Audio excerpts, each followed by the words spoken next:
Assalamualaikum warahmatullahi wabarakatuh. Selamat siang, Bapak Ibu Guru. Perkenalkan, saya Ibu Nabila Hendriastuti Nataningrat, SPD, calon guru penggerak angkatan 11 dari SMA Negeri 1 Ambarawa, Kabupaten Semarang, Provinsi Jawa Tengah. Ini adalah profil saya. Saya akan menjelaskan refleksi kritis mengenai memahami dan menghayati pemikiran Ki Hajar Dewantara. Oke, yang pertama, Ki Hajar Dewantara memberikan makna yang berbeda dari kata pendidikan dan pengajaran. Menurutnya, pendidikan atau apofeeding merupakan tuntunan terhadap segala kekuatan kodrat yang dimiliki anak agar anak mampu mencapai keselamatan dan kebahagiaan yang setinggi-tingginya, baik sebagai seorang manusia maupun sebagai anggota masyarakat. Sedangkan pengajaran atau underwings menurut Ki Hajar Dewantara adalah bagian dalam pendidikan di mana pengajaran ini adalah proses pendidikan dalam memberi ilmu atau berfaedah untuk kecakapan hidup anak secara lahir dan batin. Adapun poin-poin dalam penjelasan Ki Hajar Dewantara. Yang pertama adalah mengenai tujuan. Yang kedua, mengenai kodrat alam dan kodrat zaman. Yang ketiga, mengenai budi pengerti. Untuk yang pertama, mengenai tujuan pendidikan. Tujuan pendidikan menuntun anak mengembangkan kodratnya. Ki Hajar Dewantara menganalogikan pendidikan sebagai seorang petani dan anak sebagai padi yang ditanam dan disemangi dengan baik oleh petani. Hal ini menjadi gambaran pendidikan di mana pendidikan bertugas untuk menuntun anak sesuai kodratnya agar anak dapat tumbuh dengan baik. Pemikiran-pemikiran Ki Hajar Dewantara di bidang pendidikan membuat saya paham bahwa pendidikan bertujuan untuk mengembangkan kodrat dan kemampuan yang telah dimiliki siswa, bukan menuntut namun menuntun. Sebelum mempelajari mengenai pemikiran-pemikiran Ki Hajar Dewantara, saya mempercayai bahwa pendidikan bertugas untuk membimbing dan mengarahkan anak agar dapat berkembang dengan baik. Namun, setelah mempelajari pemikiran beliau, saya memahami bahwa membimbing atau mengarahkan bukanlah kata yang tepat dalam proses pengajaran. Selanjutnya, mengenai kodrat alam dan kodrat zaman. Ki Hajar Dewantara menjelaskan bahwa dasar pendidikan anak berhubungan dengan kodrat alam dan kodrat zaman.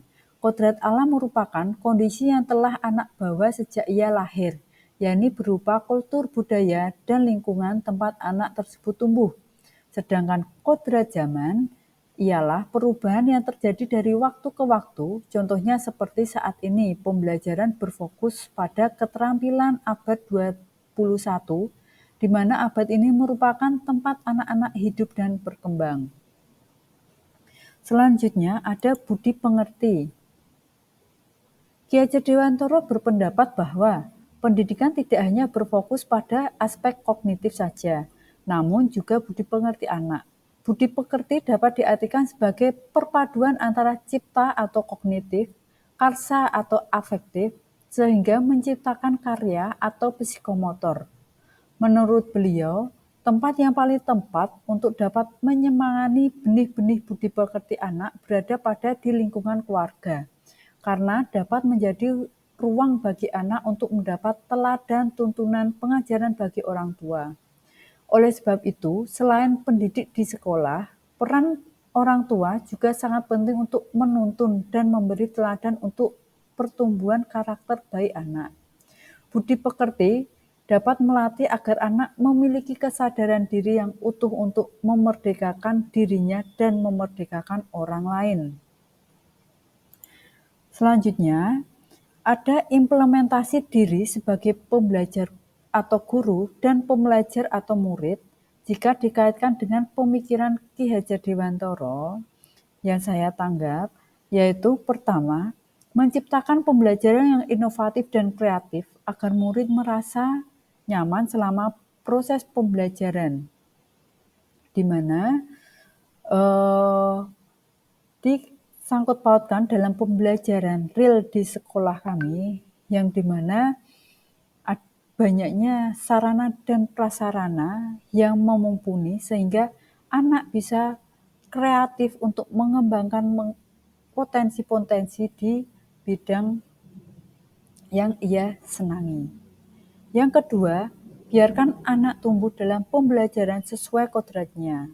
Yang dimaksud sesuai dengan kodratnya yaitu ketika anak belajar sesuai dengan apa yang ia inginkan. Dalam artian, setiap anak itu memiliki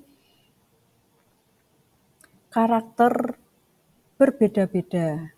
Anak tumbuh kembang memiliki inovasi yang berbeda-beda, memiliki bakat minat yang berbeda-beda. Maka dari itu, kita sebagai pembelajar atau sebagai pembelajar guru, kita harus mampu menyesuaikan anak didik masing-masing. Tidak harus disamakan semuanya.